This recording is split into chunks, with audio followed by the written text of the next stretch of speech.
Welcome back to the channel Cloud Story.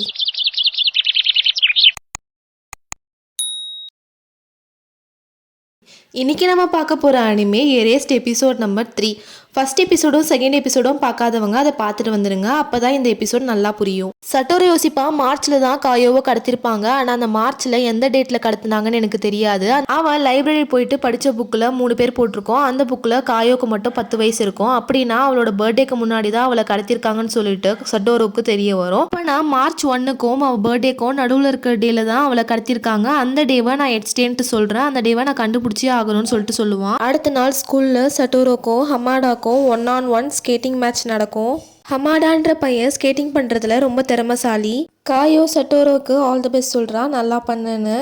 அப்புறம் race start ஆகுது. சட்டோரோக்குள்ளே 29 வயசு பையன் இருக்கிறதுனால அவன் ரொம்பவே ஃபாஸ்ட்டாக போகிறான். அவனோட ஸ்ட்ரென்த்து 21 வயசு பையனுக்கு ஏற்ற மாதிரி இருக்குது. அதனால இந்த மாதிரி 21 வயசு பையன் சின்ன பையன் கூட ரேஸ் பண்ணுறது சீட்டிங்குன்னு நினச்சி அவன் விட்டு கொடுத்துருவான். அது காயோவும் கென்யாவும் நோட் பண்ணுவாங்க. ஹமாடா சட்டோரோ சட்டை பிடிச்சி உனக்கு என்ன விட்டு கொடுக்குறதா நினப்பா, எனக்கு ஒன்று சுத்தமாக பிடிக்கலன்னு சொல்லிட்டு திட்டிட்டு போயிடுவான். அப்புறம் தான் சட்டோருக்கு சின்ன வயசு ஞாபகம் வரும். ஏற்கனவே அவன் சின்ன வயசுல இருக்கும் போதே விட்டு கொடுத்து தான் அவன் ஜெயிச்சிருப்பான். நம்ம ரிப்பீட்டடா எல்லாமே பண்ணிட்டு இருக்கோம்னு சொல்லிட்டு யோசிப்பான். சட்டோரோ வீட்டுக்கு போகும்போது காயோ கிட்ட பேசுவான். ஹமாடா என்னோட ஃபாஸ்டா போயிட்டேன், என்னால் ஜெயிக்க முடியல, சாரி. சரி உன்னோட பர்த்டே எப்போ அப்படின்னு சொல்லிட்டு கேட்பான். அதுக்கு எதுக்குமே பதில் சொல்லாம காயோ போயிட்டே இருப்பான். என்னாச்சு எனக்கு பதில் சொல்லுன்னு சொல்லிட்டு பின்னாடியே போவான். காயோ சொல்லுவான், நீ என்கிட்ட உண்மையா இருக்கன்னு நான் நினைச்சேன்னு சொல்லிட்டு. அதுக்கு சட்டோரு சொல்லுவான், இல்லை அவன் தான் இதுக்கு தகுதியானவன் சொல்லிட்டு நான் விட்டு கொடுத்துட்டேன்னு சொல்லிட்டு. அதுக்கப்புறம் காயோ சொல்லுவா, ஆஃப்டர் ஆல் நீயும் ஃபேக் நானும் ஃபேக் தான் அப்படின்னு சொல்லிட்டு போயிடுவா. அப்படி காயோ கோச்சிட்டு போனதுனால அவளோட பர்த்டேவை சட்டோராவால் தெரிஞ்சுக்க முடியல. அதனால ஸ்டாஃப் ரூம் போயிட்டு அவள் பர்த்டே தெரிஞ்சுக்கலான்னு சொல்லிட்டு போவான். அட்டெண்டன்ஸ் ரெக்கார்டில் கண்டிப்பாக பர்த்டே இருக்கும் சொல்லிட்டு அதை ஓப்பன் பண்ணி பார்ப்பா. அப்போ அவங்க டீச்சர் வந்துடுவாங்க. என்ன விஷயம், எதுக்காக இங்கே வந்தேன்னு சொல்லிட்டு கேட்பாரு. அதுக்கு சட்டோரோ சொல்லுவான், நான் காயோட பர்த்டே தெரிஞ்சுக்கணும்னு நினைக்கிறேன்னு. சரி நானே பார்த்து சொல்கிறேன்னு சொல்லிட்டு அவங்க சார் அந்த ரெக்கார்டை எடுத்து சட்டோரோ கிட்ட காமிப்பாரு. அந்த ரெக்கார்டை பார்த்தா சட்டோரோக்கும் காயோக்கும் ஒரே நாளில் பர்த்டே இருக்கும். காயோக்கு அடுத்த நாளால் நான் எட்ஸ்டேன்னு சொல்லிட்டு வச்சேன். அந்த நாளை நான் கண்டுபிடிச்சிட்டேன். அந்த நாள் தான் மார்ச் 1. இன்னும் அந்த நாளுக்கு 11 days தான் இருக்குது. நான் அவளை காப்பாற்றியே ஆகணும்னு சொல்லிட்டு சட்டோரோ சொல்லுவான். அப்புறம் அவன் பார்க்குக்கு போய் பார்ப்பான் காயோ இருக்காளான்னு சொல்லிட்டு. காயோ அங்கே இருக்க மாட்டா. அப்புறம் ஒரு ஏரோப்ளைனை பார்ப்பான். அங்கே தான் யூகியும் இருப்பான். யூகி ஹே சட்டோரோன்னு சொல்லிட்டு கத்துவான். சட்டோரோக்கு ஒரு ஸ்மைல் வரும். அப்போ நம்மளுக்கு புரிஞ்சுக்கலாம் சட்டோரோக்கு யூகி மேலே எவ்வளோ பாசம் இருக்குன்னு. அப்புறம் யூகியும் சட்டோரோவும் சேர்ந்து யூகியோட வீட்டுக்கு போகிறாங்க.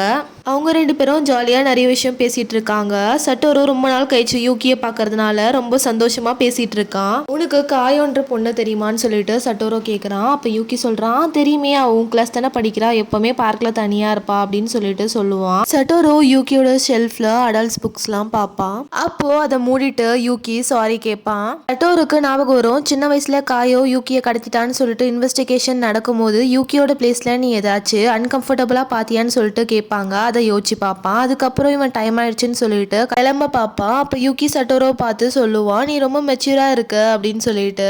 சட்டோரோ வீட்டுக்கு போகும்போது யோசிச்சுட்டே இருப்பான், கண்டிப்பா யூகி இதை செஞ்சிருக்க வாய்ப்பே இல்லை, கண்டிப்பா அவன் கொலை பண்ணியிருக்க மாட்டான் அப்படின்னு சொல்லிட்டு. அப்புறம் சட்டோரோ காயோட வீட்டுக்கு போவான். காயோ பார்க்ல இல்லை வீட்லயாச்சும் இருப்பான்னு சொல்லிட்டு பார்க்க வந்திருப்பான். ஃப்ரண்ட் டோர் லாக் ஆயிருக்கும். பேக் டோராச்சும் திறந்து பார்க்கலான்னு சொல்லிட்டு திறந்து பார்ப்பான். அந்த டோரும் லாக்ல இருக்கும். அதுக்கப்புறம் காயோட பேக் ஸ்டோர் ரூம் பக்கத்துல இருக்கும். சரி கிட்ட போய் பார்க்கலான்னு சொல்லிட்டு காயோக்கு என்ன ஆச்சுன்ற பயத்திலே சட்டோரோ ஓடி போயிட்டு ஸ்டோர் ரூம் டோரை ஓபன் பண்ணுவான். சட்டோரோ ஷாக்ல பார்த்துட்டு இருப்பான். காயோக்கு உடம்பெல்லாம் அடிபட்டு இருக்கும். காயோ உனக்கு என்ன ஆச்சுன்னு சொல்லிட்டு சட்டோரோ கேட்பான். காயோ சொல்லுவா, இல்லை என்ன பார்க்காத நீ போன்னு சொல்லிட்டு. சட்டோரோ காயோக்கு அவன் போட்டிருக்க ஸ்வெட்டரை கொடுக்க பார்ப்பான். அப்போ காயோ கத்துவா, நீ போ அப்படின்னு சொல்லிட்டு. அதுக்குள்ள அவங்க அம்மா பின்னாடி நிப்பாங்க. சட்டோரோ பின்னாடி. ஆச்சு காயோ, வழக்கம் போல இங்க தூங்கிட்டியா அப்படின்னு சொல்லிட்டு அவங்க அம்மா கேட்பாங்க. சரி வா கிளம்பலான்னு சொல்லிட்டு அவங்க அம்மா காயோவை கூட்டிட்டு கிளம்ப பார்ப்பாங்க. சட்டோரோ காயோட அம்மா கிட்ட கேட்பான், காயோக்கு எப்படி அந்த அடிலாம் பட்டுச்சுன்னு. அப்புறம் காயோட அம்மா சொல்லுவாங்க. அதுக்கு காயோவே பதில் சொல்லுவான். அவங்க அம்மா காயோ கிட்ட போயிட்டு, சொல்லிடி தங்கம், உனக்கு அந்த அடிலாம் எப்படி பட்டுச்சுன்னு செல்லமா சொல்ற மாதிரி மிரட்டுவாங்க. காயோ பயந்துகிட்டு சொல்லுவா, நான் தெரியாம கீழே விழுந்துட்டேன்னு. அப்புறம் காயோவும் அவங்க அம்மாவும் வீட்டுக்குள்ள போயிடுவாங்க. அடுத்த சீன்ல காயோட அம்மா ஐஸ் தண்ணியில போட்டு முக்கிட்டு இருப்பாங்க. மண்டே இந்த காயத்தோட நீ வெளியே போனா என்னதான் தப்பா நினைப்பாங்கன்னு சொல்லிட்டு அவளை கொடுமைப்படுத்திட்டு இருக்காங்க. அப்போ ஒருத்தன் வீட்டுல இருக்கான். அவன் காயோட அம்மாவோட பாய் ஃப்ரெண்ட் தான். அவன் சொல்றான், சரக்கு அடிக்கிறதுக்கு எனக்கு ஐஸ்லாம் வேணும், எல்லா ஐஸையும் காலி பண்ணிடாதன்னு சொல்லிட்டு மனசாட்சியே இல்லாம சொல்றான். அதனால ஸ்கூல்ல செட்டோரோ என்னடா காயோ இன்னும் காணும்னு சொல்லிட்டு பாத்துட்டு இருப்பான். காயோ அப்புறம் உள்ள வருவா, எதுவுமே நடக்காத மாதிரி. அவ ஸ்கார்ஃபை கழட்டும் போது அவளோட நெக்ல அந்த அடிப்பட்ட தழும்பு இருக்கும், அதை அவன் நோட் பண்ணுவான். அப்புறம் லஞ்சுக்கு மணி கலெக்ட் பண்ணுவாங்க. அதுக்கு லீடரா காயோ அண்ட் சட்டோரோ இருப்பாங்க. அப்புறம் சட்டோரோ ஸ்டாஃப் ரூமுக்கு போவான். அவங்க டீச்சர் கேட்பாங்க, காயோ ஏன் மண்டே ஆஃப் டே வரா, இல்லைனா அவன் ஏன் லீவ் போடுறா மண்டேன்னு உனக்கு ஏதாச்சும் தெரியுமான்னு சொல்லிட்டு அதுக்கு சட்டோரோ சொல்லுவான், எனக்கு தெரியும், சாட்டர்டே ஆனால் உங்க அம்மா காயோவை போட்டு அடிப்பாங்க அப்படின்னு சொல்லிட்டு சொல்லுவான். டீச்சர் சொல்லுவாங்க, உனக்கோ தெரிஞ்சிருச்சா அப்படின்னு சொல்லிட்டு சட்டோரோ கேட்பான், அப்போ ஏன் நீங்க சொல்லாம இருக்கீங்கன்னு. ஏற்கனவே காயோவை எல்லாரும் ஒதுக்குறாங்க, இதையும் நான் சொன்னேன்னா அவளை கிண்டல் பண்ணுவாங்கன்னு சொல்லிட்டு தான் நான் சொல்லலை அப்படின்னு சொல்லிட்டு சொல்லுவாரு. அப்படிலாம் யாரும் கிண்டல் பண்ண மாட்டாங்கன்னு சொல்லிட்டு சட்டோரோ சொல்லுவான். அதுக்கு அவங்க டீச்சர் சொல்லுவாரு, நீ கிண்டல் பண்ண மாட்டான்னு சொல்லிட்டு எனக்கு தெரியும், ஏன்னா நீ அவளோட ஃப்ரெண்ட் அப்படின்னு சொல்லிட்டு சொல்லுவாரு. சைல்ட் ப்ரொடெக்டிவ் கமிட்டி கிட்ட நான் கம்ப்ளைண்ட் கொடுத்துட்டேன், ஆனால் அவங்க அம்மா எஸ்கேப் ஆகிட்டே இருக்காங்கன்னு சொல்லிட்டு சார் சொல்றாரு. வந்து கன்ஃபார்ம் பண்ணிட்டு காயோவை காப்பாற்றிட்டாங்கன்னா ரொம்ப தூரம் கூட்டு போயிடுவாங்க காயோவன்னு சொல்லிட்டு சொல்லுவாரு. எனக்கு அது பிரச்சனை இல்லை, காயோவை காப்பாற்றி ஆகணும்னு சொல்லிட்டு சட்டோரோ சொல்லுவான். இன்னும் கொஞ்ச நாள் தான் இருக்கு அவளை காப்பாற்ற, நான் ஏதாச்சும் பண்ணியே ஆகணும்னு சொல்லிட்டு அவன் யோசிச்சிட்டே போவான். சட்டோரோ கிளாஸ்க்கு வந்து அவன் டெஸ்க்கை பார்ப்பான். அவன் கலெக்ட் பண்ணி வச்சிருந்த லஞ்ச் மணி காணாமல் போயிருக்கோம். அச்சோ 21 வயசு ஆயும் நம்மளுக்கு காசு சரியாக பார்த்துக்க தெரியலேன்னு சொல்லிட்டு யோசிப்பான். அப்புறம் சட்டோரோ ஏஞ்சி சார் கிட்ட சொல்லுவான், சார் நான் கலெக்ட் பண்ணி வச்சிருந்த லஞ்ச் மணி வந்து காணாமல் போயிடுச்சுன்னு. பக்கத்தில் இருந்த பொண்ணு ஏஞ்சி சொல்லுவா, சார் எனக்கு தெரியும் யார் எடுத்திருப்பான்னு சொல்லிட்டு, கண்டிப்பாக காயோ தான் எடுத்திருப்பான்னு சொல்லிட்டு அந்த பொண்ணு சொல்லுவா. யாரா இவள் லூசுதனமாக பேசிகிட்டு இருக்கான்னு சொல்லிட்டு சட்டோரோ யோசிப்பான். அப்புறம் எல்லாரும் அவங்கவுங்க பேக்கை செக் பண்ணி பாருங்க அப்படின்னு சொல்லிட்டு சொல்லுவாங்க. எல்லாரும் அவங்கவுங்க பேக்கை செக் பண்ணுவாங்க. அப்புறம் காயோட பேக்ல தான் அந்த காசு இருக்கும், அதை காயோ எடுத்து சொல்லுவா.